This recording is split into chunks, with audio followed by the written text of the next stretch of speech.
Bienvenue sur le podcast On jase à livre ouvert. Mon nom, c'est Véronique Vigneault. Je vous accueille dans ce podcast-là pour mettre en lumière d'autres femmes comme moi qui sont auteurs. Ce qui m'intéresse, c'est l'histoire de la femme derrière le livre, mais assurément, on va parler des livres dont elles ont publié. Alors aujourd'hui, je reçois Sylvie Côté, la passionnatrice. Bonjour Sylvie, comment vas-tu? Bonjour Véronique, ça me fait tellement plaisir d'être avec toi ce matin dans cette journée ensoleillée, c'est merveilleux. Merci tellement. Alors Sylvie, tu as publié en 2022 un livre qui là présentement est en réédition. Et le livre s'appelle Reprendre son pouvoir. Alors moi, ça me parle énormément parce que c'est ce que j'enseigne aussi comme coach thérapeute.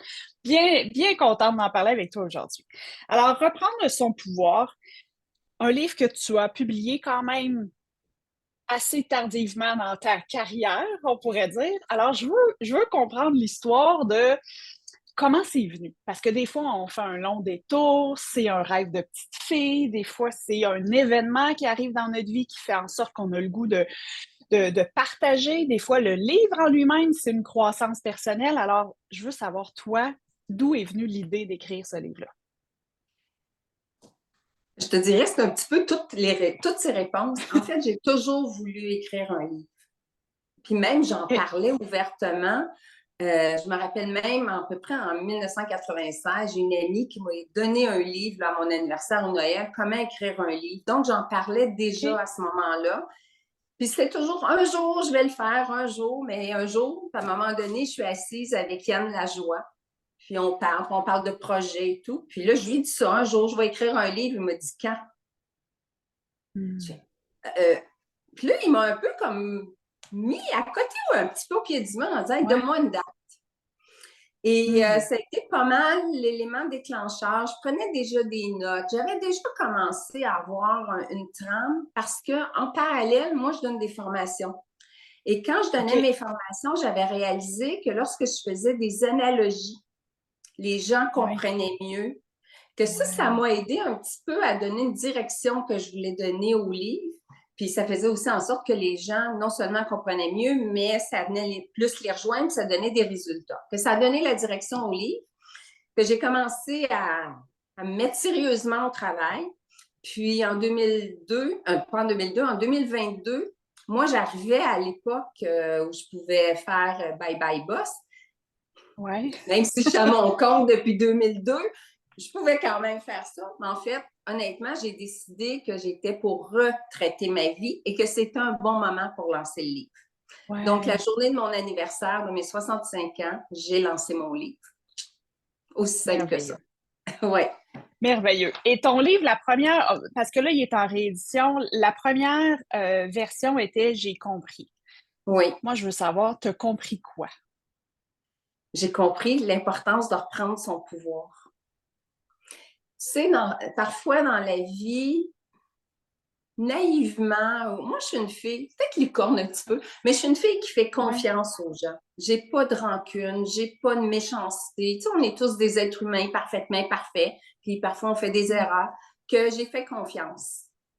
Ouais. Puis, disons que j'ai eu un réveil brutal à cette confiance-là. Et comme je considérais que le livre avait sa raison d'être, ben, j'ai décidé de tourner de bord puis de bouger autrement. Qu'est-ce que ça change concrètement? Toi qui aimes enseigner, qui aimes les analogies, qu'est-ce que ça change concrètement pour une personne qui reprend son pouvoir? En fait, qu'est-ce que ça change? On devient responsable de nos gestes, de nos actes. Tu sais, quand Mhm. on est jeune, là, je retourne à l'époque de l'adolescence, 15 ans, tu sais, au moment où on se rend compte là, que nos parents on les aime beaucoup, on les a toujours vénérés, mais à 15 ans, on est en affirmation de soi, puis on réalise que c'est pas Ouais. nécessairement la plus grande merveille du monde. On est à l'âge aussi où on fait des associations, on a nos gangs d'amis, etc. Et tout Ouais. ça fait en sorte qu'on commence à se définir. Mais on est aussi à la période où on doit prendre des décisions. Mhm. Tu sais, ne serait-ce que notre choix d'études et tout. Et à qui on demande? À nos parents, Mhm. à nos amis qui ont Ouais. demandé à leurs parents. C'est correct, c'est parfait à cette Ouais. époque-là. Mais combien il y a de gens rendus à 30, 40, même 50, 60 ans vont encore dire « Hey, qu'est-ce que tu ferais à ma place? Ouais. Toi, qu'est-ce que tu en penses? » On ne prend pas toujours nos décisions, alors qu'à l'intérieur de nous, toutes les réponses s'y trouvent.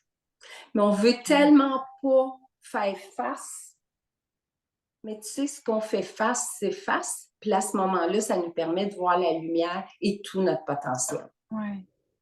C'est vrai qu'à l'adolescence, c'est un besoin d'appartenance aussi. En fait, on va chercher la validation dans ceux qu'on aime, en fait, ceux qu'on estime, parce que je pense que souvent, on n'a pas l'estime à l'intérieur de nous. Puis ça, ce que tu décris en grandissant, bien, c'est souvent un problème d'estime de soi, de ne pas se faire confiance. Tu sais, c'est quasiment plus facile de dire, bien, je vais dilapider le doute sur plusieurs épaules, puis si tout le monde pense blanc, bien, je vais y aller avec blanc, puis si je me trompe, ben, je me dirais que tout le monde tout le monde m'a influencé sur la mauvaise décision au lieu de prendre la responsabilité de dire qu'est-ce qui est en moi puis pourquoi je veux le faire.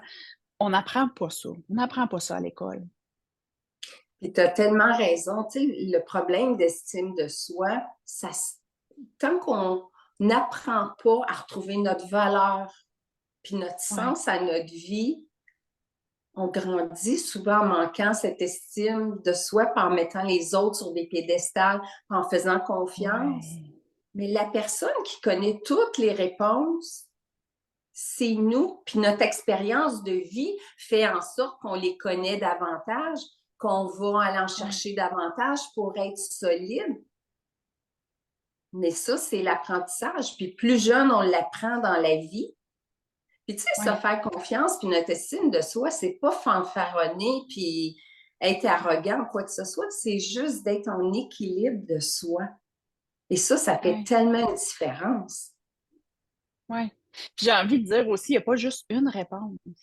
C'est la Exact. réponse qui est en toi, puis celle qui fait du sens avec tes envies, tes désirs et tout. Puis ça, pour ça, ben, on retourne à la connaissance de soi. J'imagine que tu vas me parler de la connaissance de soi. Plus tu te connais, plus c'est facile de prendre des décisions alignées avec tes valeurs. Mais il y a combien de personnes qui savent même pas c'est quoi leurs valeurs? Tu sais, dans les grandes entreprises, là, ils ont leur credo, ils ont leur mission, valeur, tout, là. Tu sais, c'est clair. Mais nous, personnellement, pas grand monde qui prend le temps de dire c'est quoi ma mission de vie, c'est quoi ma vision, c'est quoi mes valeurs, c'est quoi mes besoins, qu'est-ce que j'ai envie. On suit le moule, puis à un moment donné, on a une petite crise identitaire là, vers 40 ans ou 50. Hein? Puis là, on se dit, je suis qui, moi, à force d'avoir suivi la parade de tout le monde? Parce que tu as eu ça, toi, avant d'écrire ton livre, cette crise-là? Euh, je te dirais, moi, la crise a été différente OK. parce que, tu sais, mon père est mort, j'avais 13 ans. Oh, Puis j'ai commencé à travailler jeune, que j'ai eu à faire face à la vie et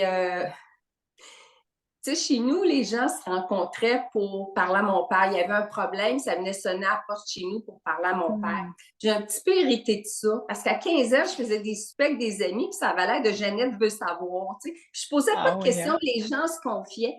Que, tu sais, il y a eu comme eu un cheminement qui s'est fait. Tu sais, je te conte une anecdote. À un moment donné, j'ai une amie qui me dit, qui est prof de danse aérobie, et elle m'appelle. Elle dit, hey, j'ai une nouvelle fille dans mon cours, là. Et Seigneur qui a vécu des choses dures, je pense que tu pourrais l'aider. Écoute, j'ai 22 ans à cette époque-là. Puis, je l'ai aidé. On a fait un bon bout de Ouais. chemin ensemble. Que, tu sais, dans le fond, ça a comme toujours fait partie de ma vie.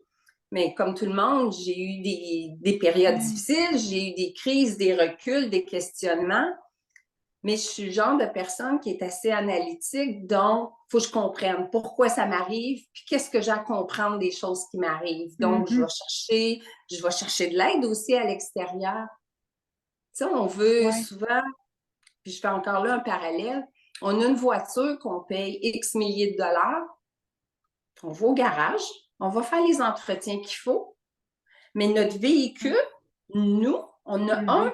on s'en occupe même pas. Mhm. Parce que tout ce qui est émotif, les gens ne veulent pas le voir. Tu sais, ça fait mal d'aller voir à l'intérieur de Ouais. nous.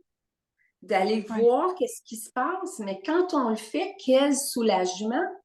C'est là qu'on Ouais. revient à notre essence, à ce qui est important, puis qu'on retrouve notre pouvoir, puis qu'on retrouve notre énergie, notre lumière aussi. Ouais. Ça prend beaucoup de conscience de soi parce que le cerveau va toujours nous protéger par survie, hein? Parce que, tu sais, des fois, on dit: «Ah, les gens veulent pas regarder les émotions», puis c'est pas nécessairement des mauvaises personnes. Des fois, c'est Ah non, c'est des états de survie que tu es oui, mieux de pas aller gratter tes émotions. En tout cas, ton cerveau te dit: «Va pas gratter là». Il y a même des gens qui font comme de l'amnésie, là, sur des événements, on le voit dans des traumatismes. Le cerveau va te protéger pour dire: «Non, non, on va pas là». Mais c'est sûr que probablement en vieillissant, à un moment donné, on fait comme OK, là, serait temps que je passe la balayeuse, tu sais. Il serait temps que je fasse un petit ménage intérieur. Puis moi, des fois, je dis, des fois, ça prend la shop vac pour le faire, mais tu sais, et c'est un intérêt là, que c'est plate parce que souvent, c'est une maladie ou un événement tragique qui va faire que les gens vont revenir à soi, tu sais, comme d'aller au garage quand tu as un flat au lieu de faire un entretien mécanique à tous les 6 mois, là, tu sais. Fait que c'est un parallèle, c'est vrai qu'on prend la vie pour acquis, hein. oui, mais tu as tellement raison, tu Ouais, sais. Et oui, il y a des gens qui font des blocages pour se protéger parce que le cerveau a ce ouais, pouvoir-là aussi. Mais en même temps, tu sais, le passé, on ne peut pas le changer. Mais on non. peut décider ce qu'on va faire de notre avenir. Puis durant Mmh. cette période de transition-là, c'est sain d'aller chercher de l'aide pour nous permettre Ouais, de faire, tu sais, qu'on ait 40 ans, on a peut-être un 20, 30, 40, même plus à vivre encore. Pourquoi pas le vivre dans ouais, quelque chose qui va nous ressembler? Je me ouais. rappelle quand j'ai fait ma PNL, la prof avait dit quelque chose que j'avais trouvé vraiment intéressant. Tu sais, elle dit, on marche dans un chemin, mais s'il ne nous convient pas, laissons pousser le gazon puis faisons un chemin qui nous Ouais, ressemble. ouais, ouais, C'est sûr, le temps qu'on ouais. débroussaille tout, il y a des efforts à donner, mais qu'est-ce qui est Mmh. mieux de toujours refaire les mêmes choses, puis de descendre, puis d'être découragé parce qu'on n'obtient pas de résultats, ou on fait l'effort de débroussailler, puis d'aller vers autre chose pour finalement vivre plus en harmonie? C'est un choix. Ouais. Oui, c'est ça que j'allais dire, c'est un choix, hein. C'est sans jugement, là, cette conversation-là. C'est un choix, Mm. mais ceux qui l'ont vécu, ceux qui ont débroussaillé le terrain, toi comme moi, comme toutes les invités qui ont des histoires de transformation, c'est tellement plus léger après.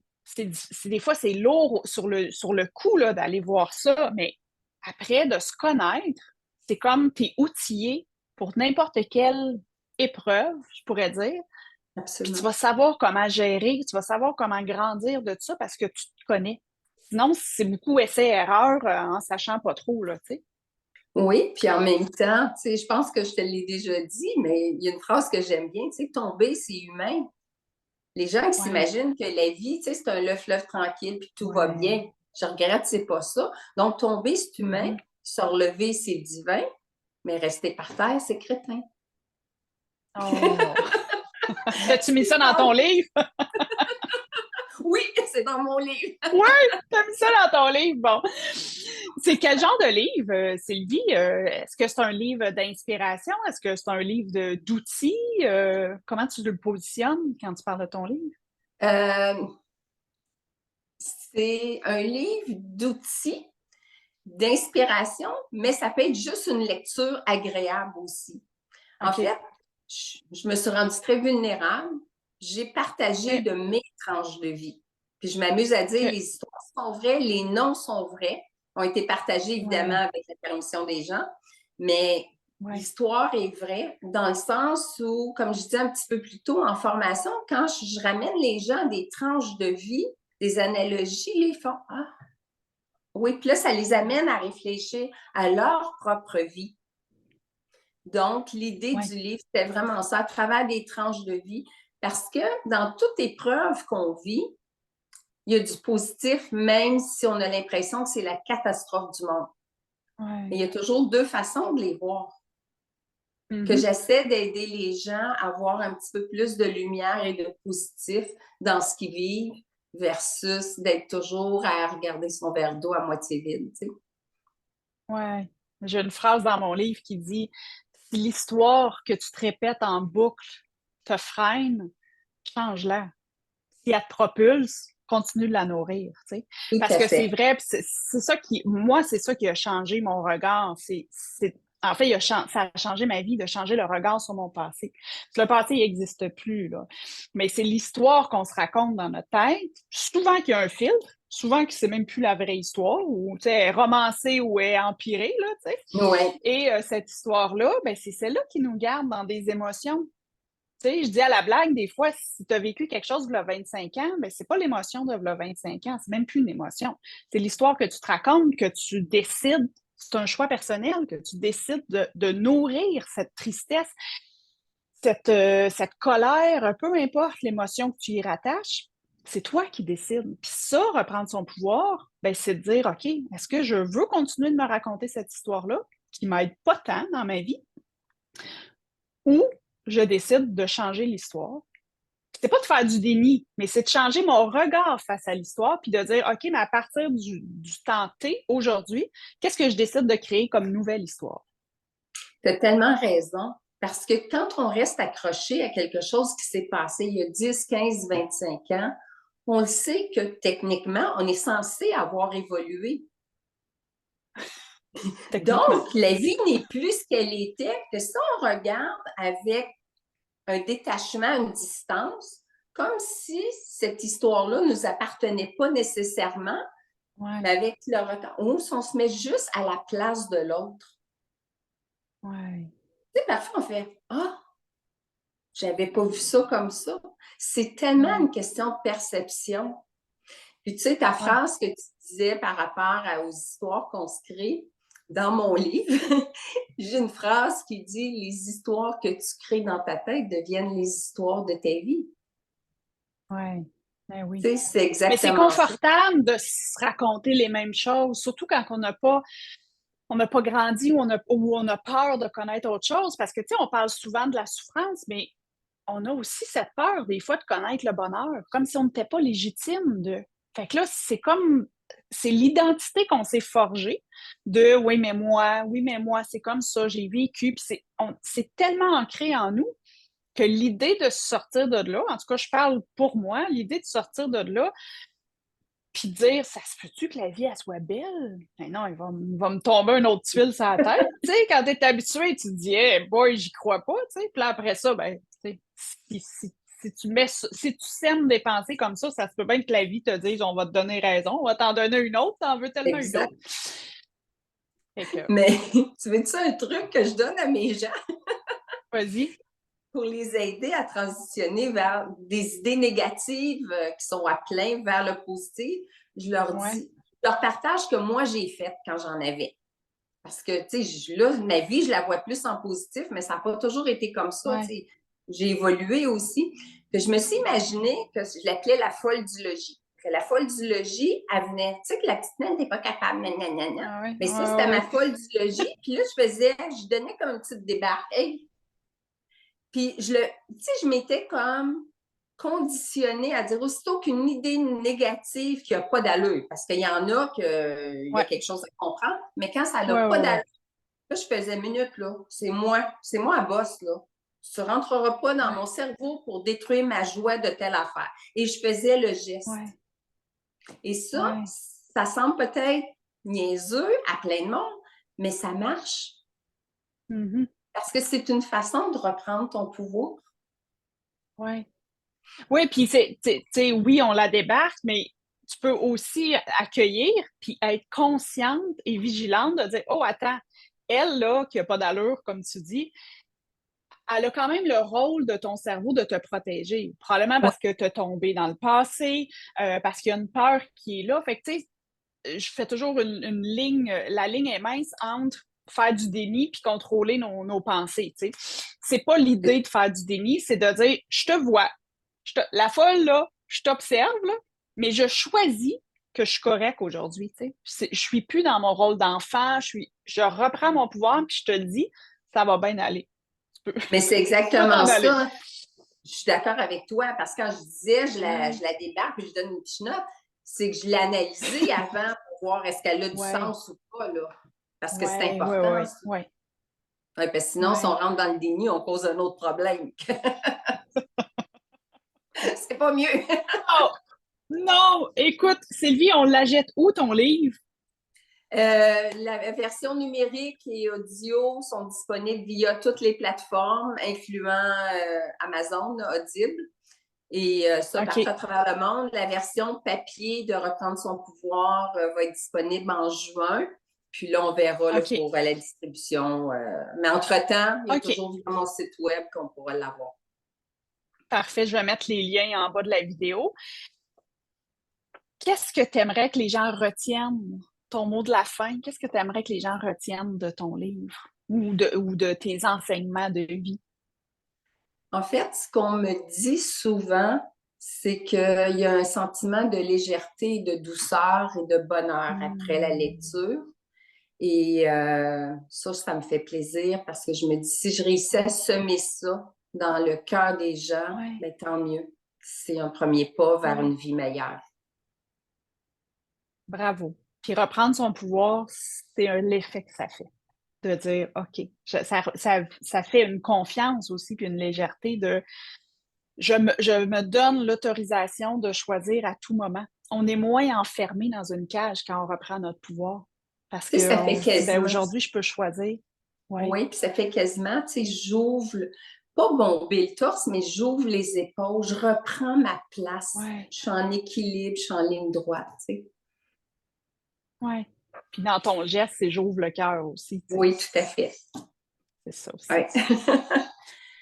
Merci tellement, Sylvie. Oui, est-ce que tu veux rajouter quelque chose? Oui, je veux rajouter quelque chose. Parce que là, toi, il y a ton livre qui va sortir très, très, très bientôt. Oui. J'ai très hâte de le lire. Puis je voulais te souhaiter le meilleur des succès parce que je sais que ça va être Merci. fascinant et intéressant. Que bon succès, Véronique. Merci beaucoup. Effectivement, Légitime d'exister au féminin qui sort le 14 juin 2024. Donc, si vous regardez la vidéo après, disponible sur mon site web www.veroniquevigneault.com. Merci tellement, Sylvie. Et je vais mettre toutes les informations en bas de la vidéo. Les gens pourront te contacter pour avoir plus d'informations ou acheter le livre en format désiré. Excellent. Merci Merci. beaucoup. Merci à Merci à tout le toi. monde. Ta journée.